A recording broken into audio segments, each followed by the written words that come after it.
ಭಾರತ ಏನಂದ್ರೆ ಶಾಂತಿಯ ರಾಷ್ಟ್ರ ಭಾರತ.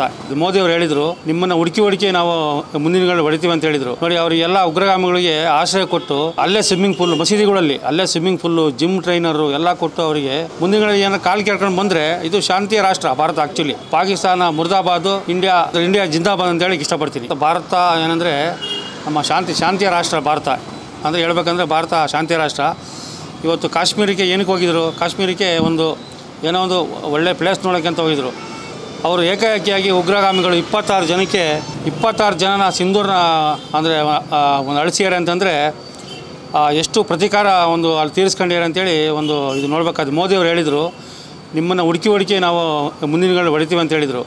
ನೋಡಿ, ಅವರಿಗೆಲ್ಲ ಉಗ್ರಗಾಮಿಗಳಿಗೆ ಆಶ್ರಯ ಕೊಟ್ಟು ಅಲ್ಲೇ ಸ್ವಿಮ್ಮಿಂಗ್ ಪೂಲ್, ಮಸೀದಿಗಳಲ್ಲಿ ಅಲ್ಲೇ ಸ್ವಿಮ್ಮಿಂಗ್ ಪೂಲು, ಜಿಮ್ ಟ್ರೈನರು ಎಲ್ಲ ಕೊಟ್ಟು ಅವ್ರು ಹೇಳ್ತಾರಂತೆ, ನೀವು ಸ್ವರ್ಗಕ್ಕೆ ಹೋಗ್ತೀರಾ ಮತ್ತೆ ಮನುಷ್ಯರಾಗಿ ಹುಡ್ತೀರಾ, ಅವ್ರನ್ನ ನೀವು ಸಾಯಿಸಿ ಅಂತೇಳಿ ಹೇಳ್ತಾರೆ.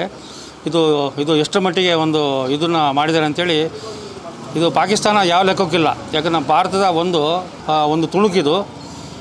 ಅದು ಈ ಸ್ಯಾಂಪಲ್ಲು.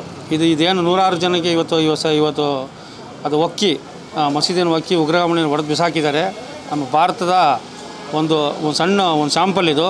ಈ ಮುಂದಿನ ದಿನಗಳಲ್ಲಿ ಮೋದಿ ಅವರು ಏನು ಹೇಳಿದ್ರು ಅಂದರೆ, ನೋಡಿ, ನಿಮ್ಮನ್ನು ಹುಡುಕಿ ಹೊಡಿತೀವಿ ಅಂತ ಹೇಳಿದ್ರು. ಅದನ್ನು ಮಾಡಿದ್ದಾರೆ. ಮುಂದಿನ ದಿನಗಳಲ್ಲಿ ಒಂದು ಶಾಂಪಲ್ ಅಂತ ಹೇಳೋಕ್ಕೆ ಇಷ್ಟಪಡ್ತೀನಿ. ಇದು ಮುಂದಿನ ದಿನಗಳಲ್ಲಿ ಏನೋ ಕಾಲು ಕೇಳ್ಕೊಂಡು ಬಂದರೆ ಇದು ಶಾಂತಿಯ ರಾಷ್ಟ್ರ ಭಾರತ. ಆ್ಯಕ್ಚುಲಿ ಪಾಕಿಸ್ತಾನ ಮುರ್ದಾಬಾದ್, ಇಂಡಿಯಾ ಜಿಂದಾಬಾದ್ ಅಂತ ಹೇಳಕ್ಕೆ ಇಷ್ಟಪಡ್ತೀನಿ. Excellence NEET Academy. 150 topics, complete concept of biology, chemistry, physics, most simplified methods, easy to understand, hard to forget explanation. All these in Excellence NEET Academy Vidya Renapura.